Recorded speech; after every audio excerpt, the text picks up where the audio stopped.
Welcome to the Farming on Purpose podcast, a podcast for farmers and ranchers ready to shift for a stronger future. Today's challenges in agriculture are new, but the grit and determination required to be successful are not.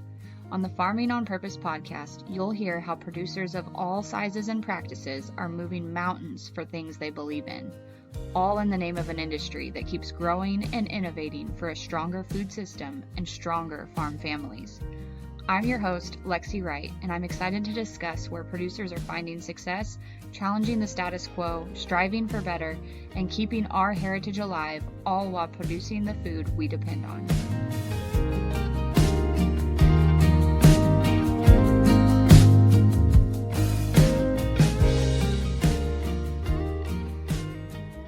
Welcome back to Farming on Purpose. Today I have Hayley Darnielle here with me, and Hayley is the heart behind Crooked Creek Farms, which I always have to do a double take when I see the name of your farm because we used to live on Crooked Creek in a different state, and we kind of called ourselves Crooked Creek Farms too. So it's kind of funny how things end up in a small world. But Crooked Creek Farms, you guys have been growing that over, I don't know when you guys started, but over the past few years, you provide raw milk, pasture-raised poultry, eggs, pork, and then as well as goat and lamb to families in your area. And I'm really excited to hear about how you guys have grown that business and then also operating Darnielle Farms alongside that. So, welcome to the show, Hayley. Do you want to just give us a little more of the story of how you guys got involved in agriculture and what that's grown into for you? Yeah.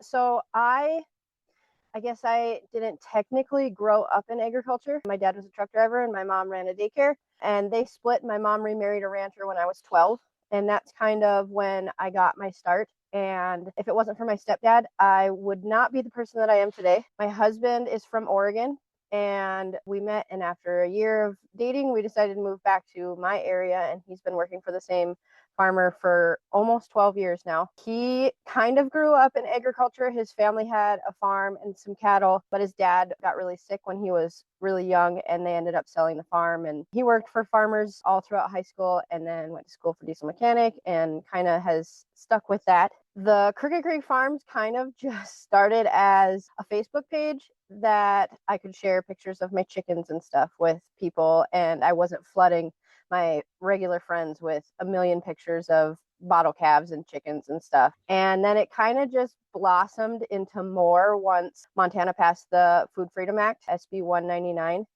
And at that point, I started selling raw milk, and it exploded from one cows to many cows. And I sell raw milk, and then I also raise a lot of bottle calves to sell with our calves from Darnielle Farms, which is my husband and I's ranch and farm. Very cool. I enjoy watching your videos on TikTok and kind of following your journey. When you started, well, first off, when they did the Food Freedom Act, do you know when that was that they passed that? I believe, if I remember right, it was like April of 22 Okay. So or it's kind of 21. had a April of few 21. years to Yep. settle in and everybody get used to it. Here in Kansas, we are not permitted to sell raw milk unless it's off the farm. And I know the regulations on that are so different from state to state. What Oh, are some yes. of the things that you have seen since they allowed people to have a little bit more freedom in what they sell? I mean, it's pretty exciting. It allowed me to quit my full-time job. I managed a feed store in town, and it allowed me to quit my full-time job and be able to stay home. We didn't have kids until later. Our daughter is going to be 2 at the end of March, but that since then it has allowed me to continue to stay home and be, I guess you could say, a stay-at-home mom with a lot of extra jobs. Yes. She gets to go with me to do everything, and she's kind of been grown to be raised up right. But I think it just gives everybody the freedom to be able to do as they please with the way that what they put into their body. And I think that that's a great thing. Montana's regulations, I guess, are maybe a little bit different than other states. I'm not sure of any other states that have the same as Montana, but we have to test our herd once a year for brucellosis. And then every 6 months, I send off milk samples to Udder Health in Idaho. And other than that, it's just a couple like little things. It has to be from farmer to consumer, can't be any middleman. There's a lot of gray areas in some things, but I have a lot of good friends that are in the Montana government and help with new laws and stuff like that. So I have good people to go and ask these questions to, and if they don't know, then they go higher up to even that. Yeah.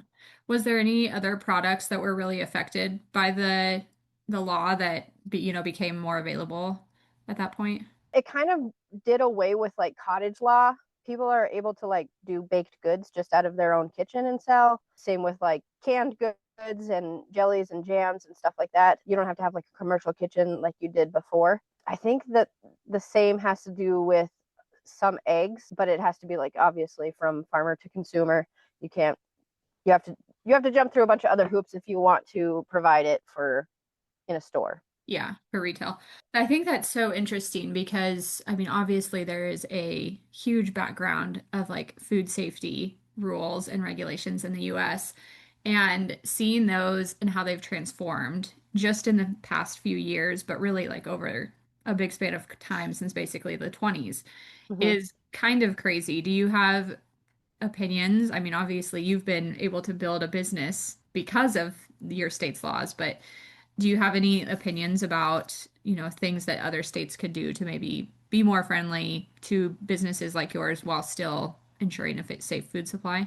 Yeah, I really do like what Montana's regulations are, and I really hope that the producers in Montana are following those rules so that we can keep being able to do what we do. I know there's other states that really don't have that many regulations at all. North Mhm. Dakota is one of them. If you have a milk cow, you can sell whatever you want and you don't have to do any testing or anything like that.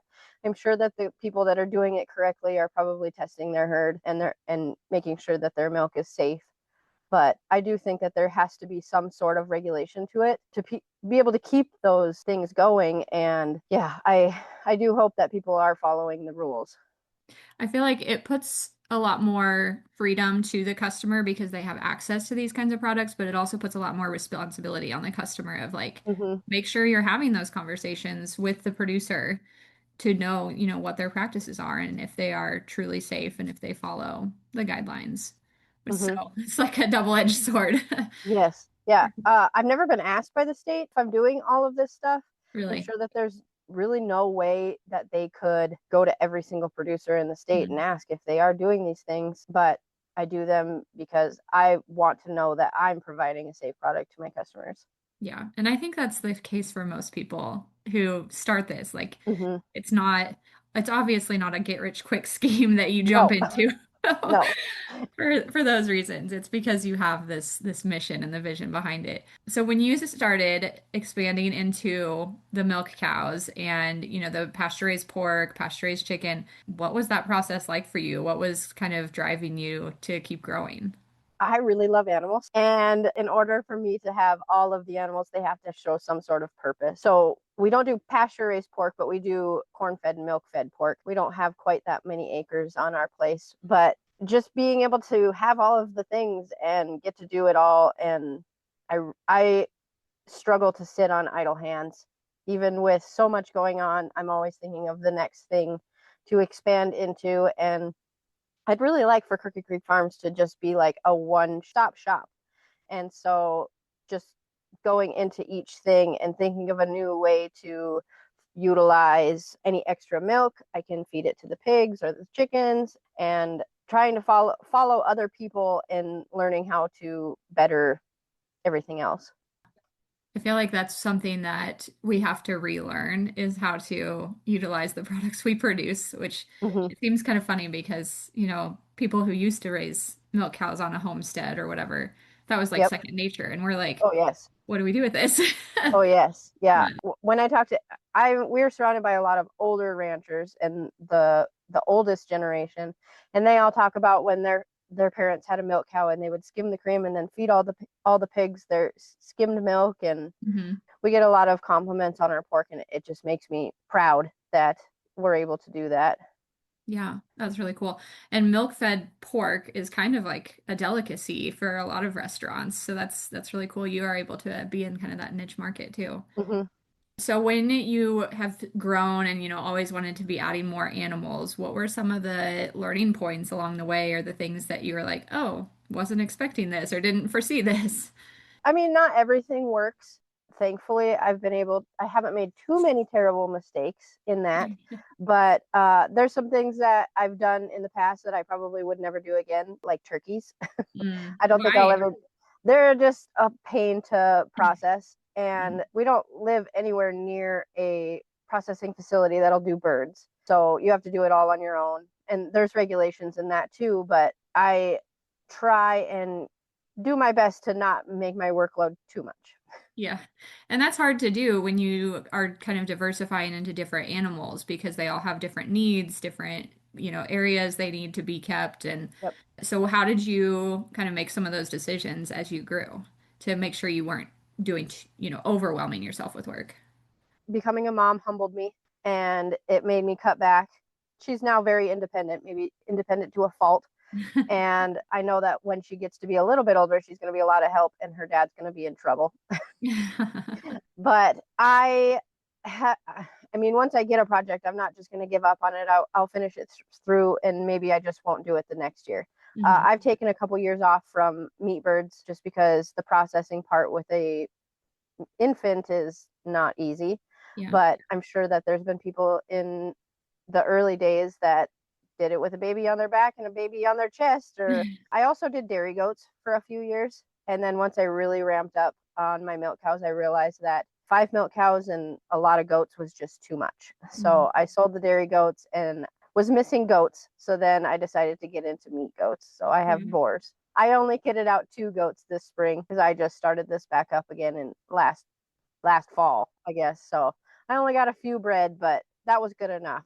Yeah, It at least gave me a toe in the water to see if I can do a bunch more. And I, for I sure. have a fairly small facility here. We only live on 20 acres. Our lease ranch is just down the road, which is so nice. Not many people can say that they live a mile from their lease, but I have to remember that I can't have 1,000 animals on 20 acres. Yeah, that is So hard too. yes, unless I want to buy lots and lots of hay, I try and keep myself reined in on the number of on what I can have. Yeah, which is probably smart. Yes. And even, kidding two goats, if you end up with bottle babies, that turns into a whole other situation, which you raise a lot of yours on bottles, don't you? I buy bottle kids and Yeah. lambs. So yeah, then I use that for all my extra milk. And usually I kind of have it spaced out where I'll get bottle kids from December till March, and then we get our pigs in March, and our bottle calves start coming in like April, Mhm. usually April, May. And so by the time that the pigs come, the bottle goats and lambs are weaned off, and I can go to the next project of what to use my milk up with. And Yeah, so it's not everything all at once all the time. yep, I'm in a predicament right now where I'm selling more milk than I should be. And Mm. so I'm having to jiggle things around and try and still have enough to feed the bottle calves that I have and the bums that I have too. Yeah, well, gotta get another cow, I guess. Yep. They're not cheap these days. I know, that's very true. Well, I think that's really cool to see, the seasonality of it. And that to me is something that's very hard to plan. What are some of the things that you have kind of figured out that work for you in making that sequence of things work out? Never taking a vacation. Yeah. We don't go anywhere very often. We plan one trip in July, and usually that's about our slow period Hmm. where the garden is still growing and we have bottle calves, but it's fairly easy to get through the chores in an hour or so for somebody else. Through the years, just learning what works when and being able to plan and having the right connections. I think in a lot of this, one, managing the feed store, I've made a lot of good connections, and then all of my neighbors know that I will take anything orphan that they have and treat it right until the very end. But I think just trial and error is one of the biggest things, and having a planner is your best friend. And I think that trial and error thing it's so important because you don't know what works if you don't try it, but it's also one of the most expensive parts Oh of yeah. being a producer. Yes. I mean, to to an extent, you have to do some sort of good research and try and figure out, like, is this really going to work for my operation, and am I going to have the time to put into this? The summer that I got pregnant, I was doing 400 meat birds, and by August I was miserable and ready to be done, but I had to finish because those meat birds have to be processed. And thankfully, I have a lot of really good friends that came out and helped me with those last couple batches. But you just kind of have to realize that even if you get yourself into something, you're going to have to finish That's a lot of meat birds to process while pregnant. it. Yeah. Oh man. Well, let's talk a little bit about infrastructure. As you guys have grown and expanded, what are some of the things that have, made you successful from a standpoint of facilities or things that you've done to set yourself up well for that? We have very minimal facilities here. I wouldn't say that we moved onto a raw piece of property because it had a house, but that was it. I purchased a chicken coop type shed in like the early parts of Crooked Creek Farms, and it was where I housed my chickens, and I had meat rabbits at the time. It's now turned into my kidding barn. I have enough room in there for 4 pens, and that's also where I raise my baby chicks. Last year, I purchased a milking barn, which has been extremely nice because for 4 years I was milking up tied to the fence out in the blizzard, and Mm. it wasn't much fun. And that's been a huge improvement on my everyday life. In It has Montana, been. I bet so. Yes. Yeah. We've had a very mild winter here. We have barely any snow now, and it's been in the 50s all week. Wow, So that's great. it's very weird for here, but just having that to be able to get the cows in out of the element and the mud and or the snow and the ice has been really nice. It has a small processing area, and then the part of the area where I milk the cows and all of that. It's truly been a really great piece of equipment and facility that we've put into the place. Other than that, we have very limited. Being first generation, we're kind of starting from a blank slate and buying things as we go, and trying to put a facility together that is going to work out for us now, but also work into the future. And I think that is the position a lot of, first generation farmers or maybe farmers who are trying to do things differently than their farm did before them Yes, are in, where the infrastructure is so expensive and you get by with what you have. But to a point, it's like at some point you need to yes, upgrade. Like it sounds yes. like you guys with the milk bar, and that was not a want, that was a need. That was a need. Yes, and I'm very thankful that my banker was like, "Oh yeah, you really do need this. Here you go." Yeah. Yeah. We've also been very fortunate that the farmer that my husband works for is a super farmer and rancher. He has completely built his own facilities by Wow. himself. A lot of it hasn't been bought. He's built it, and he's a fabricator, and we've been able to kind of model all of our things around what we really like about his operation, and then maybe parts that we don't like about his operation, but it's been extremely helpful. And as first generation, we don't have all of the fancy equipment and things, and so he's very kind and lets us borrow his equipment when we need it, and it just helps us out a lot with trying to get through all these projects. The right equipment is a game changer Yes, for that definitely. construction stuff. Have there been any other things that you guys have set up that, you felt like you did the right way, or maybe you would advise yourselves or somebody else to do differently if they were starting it themselves? Like, I know you said you didn't have a lot of other stuff, but fence or pins or Yeah. anything. Our main corral setup was already here when we started. There's been a lot of things that we've changed about it and a lot of things that we want to change about it. We've put up some windbreak out of telephone poles. They Hmm. replaced all of the telephone poles out here with brand new a couple years ago, and they just gave all of the farmers and ranchers the poles that were in the ground.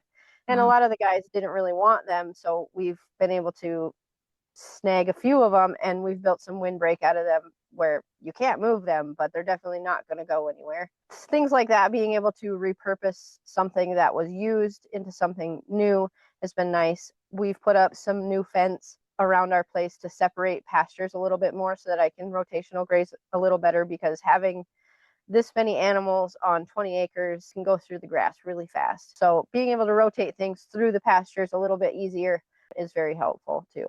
How, I'm curious, have you been doing that many meat birds, the 400 or in that range on the 20 acres? Like, how are you pasture raising even that many? I raise them in the barn until they're about 3 to 4 weeks old.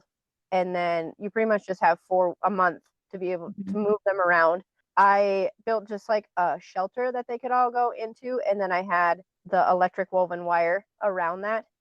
And I have some pretty good dogs and they kind of keep everything out of this area. Mhm. So I haven't had to worry too badly about predators. We get some gnarly windstorms around here, so I have lost some birds to that. But 400 is the most I've ever done. Before I was just doing like 100 to 150. I guess that's was God's timing when I said, "Okay, I'm going to do 400," and then I got pregnant. Just rotating them around once they eat all that grass behind, and I do it behind the cows, so they're scratching up Mhm. what the cows are putting down. And I do feed a lot of grain to my cows. So they're then processing what is not processed through the cow. And I've been able to take the pasture that we have and turn it into something a lot nicer because of rotating all of the animals through it. Yeah. Is your chicken coop movable then, or your shelter for them? Yeah, that is. It's Gotcha. mostly just made out of pallets, Yeah. but yep, it Cool. it is movable to a point. So that's really neat then. So you're literally kind of doing that sequential rotational with multiple species. That's pretty. Yep. It's not as With fancy as some of the big YouTubers that you see. I can't do like the rotational with the sheep and goats just because our perimeter fences are all just barbed wire. They'd get out and be into everything and all of that. So, but the cows and the chickens have really worked good together. And it takes a lot more than people realize to be Hmm. able to do that. It's intensive management to keep Yes. everything moving and get all that goodie out of your pasture. Yep.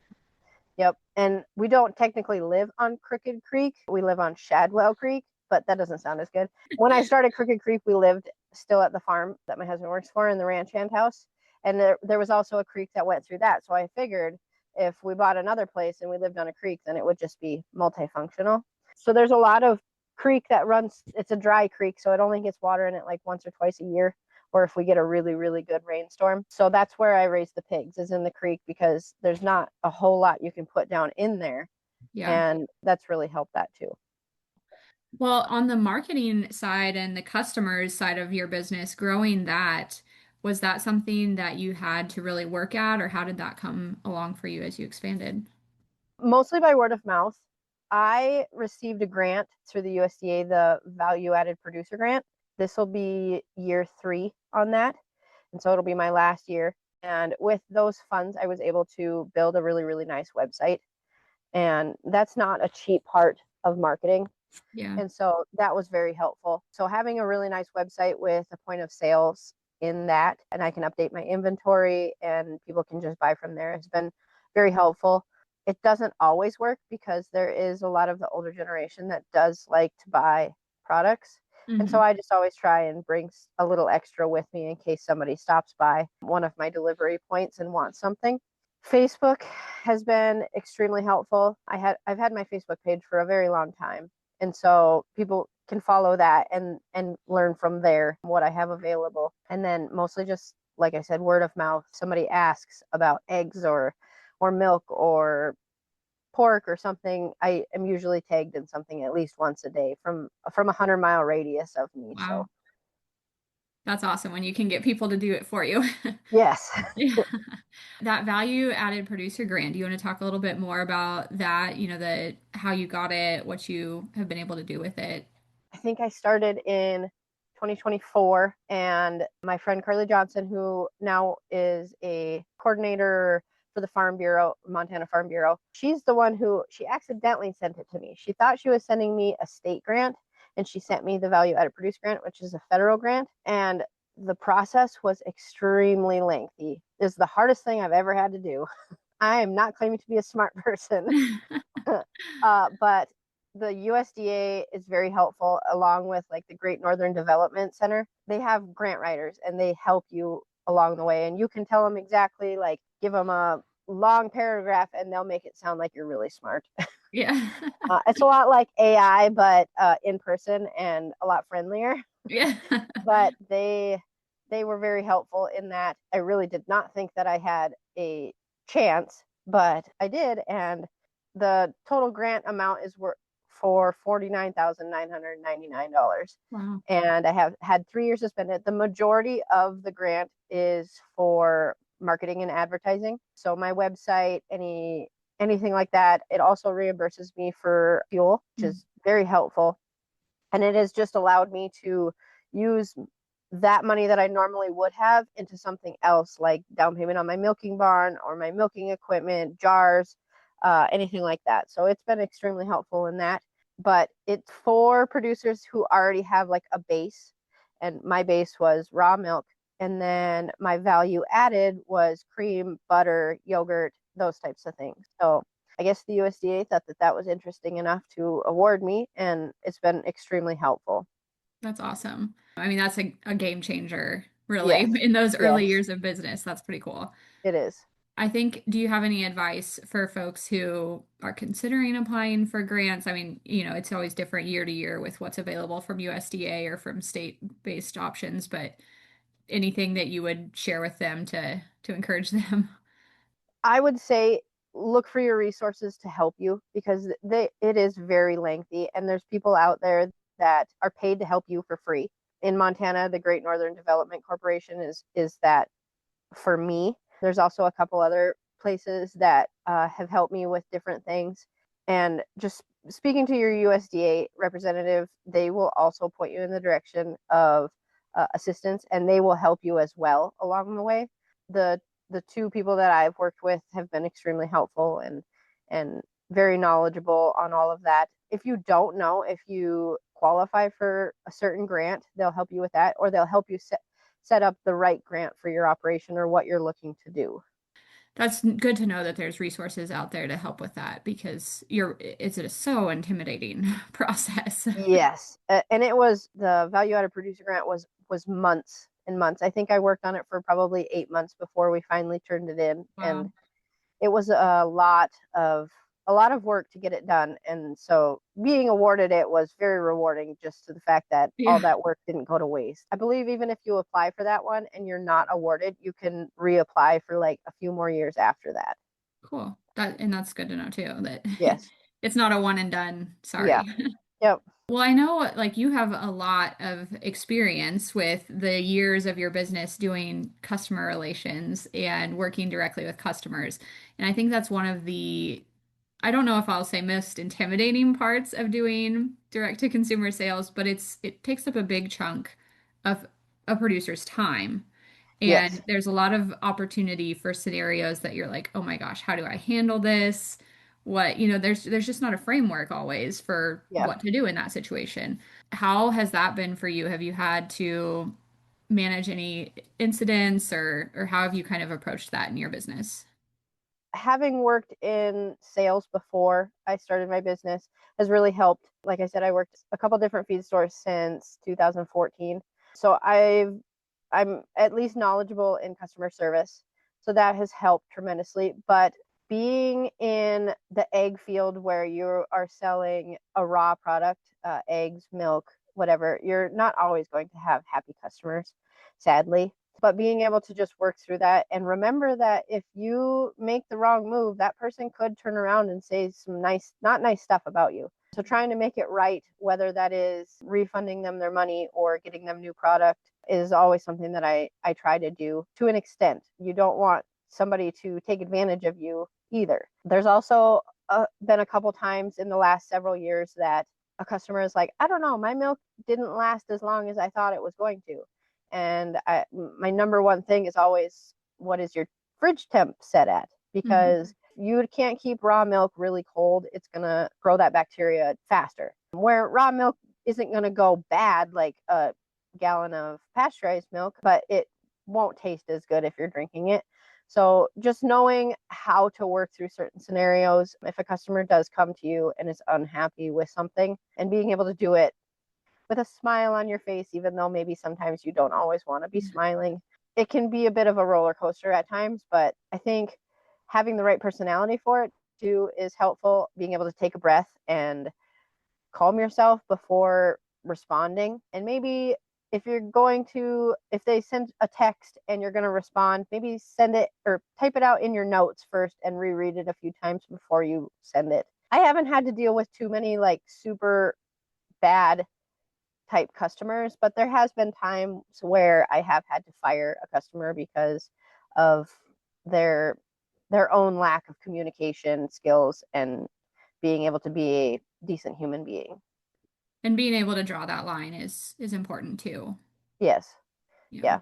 Yeah. It's usually like a three strike rule. Whether a customer is constantly showing up late or not showing up at all, and then being like, "Oh, I forgot." Well, they're them ordering that product and then not showing up for pickup or anything like that is taking product away from somebody else that may have wanted to order but couldn't because I was sold out. So Yeah. I usually give somebody three strikes and then I'm sorry, but I'm not going to sell to you anymore. Are there any policies like that that you've kind of learned to put in place over the years? I really don't have like a policy book. I mostly just run off of good vibes. Yeah. But I really have not had that big of an issue with people doing that. But there has been a couple different occurrences over the last several years where I do end up having to say something to them. And I am actually a big AI user. I really like ChatGPT. I use it probably on a daily basis. And sometimes if I need to respond to somebody and I need it to sound a little bit nicer, I'll type it into there and they'll give me a good response back. There's not very often that I have to do that. Well, I think AI gets a terrible rap, but for solo entrepreneurs, it is an incredible asset because you don't Yes. have, people to bounce ideas off of or say, "Hey, can you read this and make it sound better?" Or, Yes. Yeah. having that as a tool as a solo business owner is incredibly valuable. Yeah, and I've used it for certain ideas where I'm not really sure if it's gonna work. And telling your best friend something, she's always gonna be on your side. But Right. being able to ask somebody, "Hey, is this idea really gonna work? Or what is this business plan? How does this work out?" And Mhm. I've used it for that too. My brain is going a million miles an hour all the time, and I'm always thinking of something new or a new business idea or something along those lines. So I truly do love AI. I mean, maybe some people don't, but it's helped me out. Although I would definitely recommend don't ask it to like make a schedule for you because it's very unrealistic if you ask it to be. It's like, I have a list of 75 things to get done today. How do I get them all done? And it'll tell you you can, but it's lying. It is That's funny. lying. Well, I think, that's really helpful information to folks who are, considering or maybe in the middle of a business that is similar to yours. If Hmm. you could go back and, tell yourself anything from day one that you should do different or that is a lesson learned, what would it be? Oh gosh, I was just thinking about this morning, about making a Facebook post about all of the mistakes that I've made, and it was just that you're going to make mistakes, and then you're going to learn from those mistakes, and hopefully you don't make them again. But giving everything enough time to work itself out and being able to just work through your problems and not just give up right away is something that I would definitely tell my younger self.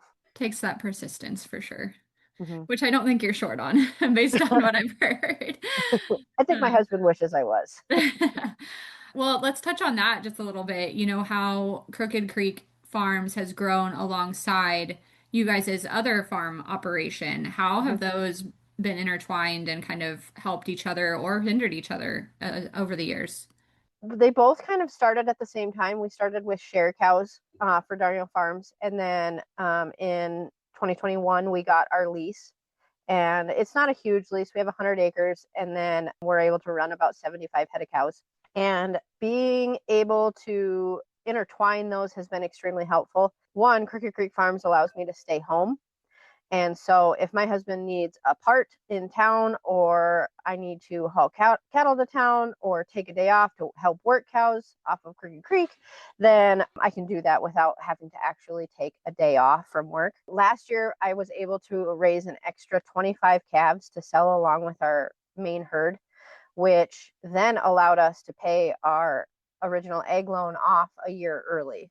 And so that's been extremely helpful. But also back and forth, Darnielle Farms owns a tractor, but Crooked Creek Farms probably uses it a lot more often. So just kind of both of them have intertwined in really good ways throughout the years. 25 calves, you said. Mm-hmm. That's, I mean, for one, that is a huge deal in Yes. a normal beef market. In this beef Yes. market, that's like, Yeah. whoo, feels real Yeah. good, huh? It really helped us out last year. Calves were not cheap, and so I had to work really, really hard to keep calves in good health and Hmm. growing really well. But I've raised bum calves long enough. That's probably what I've done the longest. But even before I got milk cows, really helped that. Yeah. So yeah, my dairy cows all raise their own calves. I calf share. Hmm. So they raise their own calves. And then I also put extra calves on all of them. And then I had a tremendous amount of bucket calves last year. And so they've all worked together to really help that. That's awesome. Do you, when you add like an extra calf to a cow, do you have to pin them separately for quite a while, or how do you get them to kind of bond up like that? They they don't usually bond that well, but a calf will get smart and they kind of figure out who is the cow that they're supposed to be on. And my calves all have a favorite cow, and it's Yeah. usually the Jerseys who just stand there and let them nurse anyways. But I usually will pen the cow's calf up with the extra calf or calves for about a week, and then I'll just let the cow in with the calf and then back out, and that those calves learn that that's their cow, and that cow learns that I'm not going to let your calf nurse unless you let these other calves nurse too. Mm. And I've not really had that big of a problem with any of that. The Jerseys, especially, are very good moms, and they usually love all of the babies. So they make it Yeah. pretty easy. Yeah. Jerseys are good like that. Yes. Awesome. Well, I think that you've shared like a ton of value today that people can learn from your experience and what you've done. What is kind of next on the roadmap for Crooked Creek Farms? Expansion. I'm always trying to come up with a way to grow even more. We're going to double our pig operation this year. We did 30 last year. We're going to go do 60 this year. I'm hoping to do meat birds again this year with some help from a neighbor. And I think we're going to try for just a few hundred this year. I would really love to expand my garden even more to be able to provide vegetables to outside customers. Currently, the garden has mostly just provided for us. I do a ton of canning. And then, I mean, we'll just kind of see how it goes. I would love to buy another cow, but the market right now is crazy, obviously. I'll start drying off cows now and then start calving again at the end of March and throughout the year. They're kind of all sporadics that I have fresh milk all the time. Which that's a lot to manage then, vacation, like you said, is just not really a thing Yeah, with yeah. milk We cows. we go on one main vacation in July, and thankfully we have a good guy that comes in and knows how to milk cows, and the cows trust him now, and That's it good. helps. Yeah, that makes a huge difference. Yes. And real quick, we didn't really touch on the meat side of your operation and marketing that. Has that been, I know some people they pre-sell the meat birds or shares of the pork before they even get to harvest. Is that something you guys do, or do you do more bundles, or how do you guys The handle that? the majority of our chicken and pork has already been sold before the processing date. We usually only just have a handful left at the end. The pork has been extremely successful. Everybody's always looking for a good butcher pig, and we've found a couple good processors within 60 miles of us that have been willing to take on the number that we have. Chicken is it just flies off the shelves per se, and it's never a hard deal to get rid of. We also do some pasture raised grain finished beef, and Mhm. that's in the past has been very successful, but with the market right now, it's been a little bit tougher to get beef to sell. And I'm just a small guy. I usually only do 2 to 3 a year, but it's definitely been a bit more of a challenge to get things moving. Mm-hmm. and And and so, being able to price things out, not out of your market, but also being able to, if I can take something to the sale barn and sell it for the same price as what I'm trying to sell it to a consumer at, selling it at the sale barn is going to be a lot easier for me. and that's important to remember, I think, as a producer, that you have to evaluate those options Mm-hmm. when the market is like this. So do you keep meat in stock then for like people to be able to order, or do you just try to, get it all sold? I can't sell cuts or per pound. Gotcha. I have to sell like quarter, half, whole, Yeah. uh, whole bird, half a hog, whole hog, and then quarter, half, or whole beef. But uh, I would really love to be able to do that, but there's a lot of regulations to that. I wish that the state would reevaluate those, but I understand as well that they have to protect us all too. So you have to kind of buy it as a bundle deal. I think it'll be exciting to see how you expand next. I know I'm going to be watching TikTok to see what's up and next for you. If people who want to kind of follow along your story, or maybe they're in your area, just hearing about you, where can they find out more about your business and follow along? So I'm on Facebook, Instagram, TikTok, and then I have a website. My website's crookedcreekfarmsmt.com. And then you can pretty much find me anywhere at Crooked Creek Farms MT. I believe all of my socials are on my website as well. And then you can also just follow my personal page on Facebook, Hayley Darnielle. And from there you can usually find one of my other socials to follow as well. Well, thank you so much for sharing your story with us and all about your business, and just really appreciate you taking the time today. Well, thank you very much. If you've enjoyed spending time with us today, please take a moment to review the podcast on Apple Podcasts or join the conversation on social media. Do you have a topic you would like to discuss or know someone with a story to share? Apply to be a guest on the podcast at farmingonpurpose.com. You can follow the host of Farming on Purpose, Lexi, on your favorite social media platforms for more content by searching for Farming on Purpose. And remember, if you look around your table and aren't inspired by the people there, it's time to find a new seat.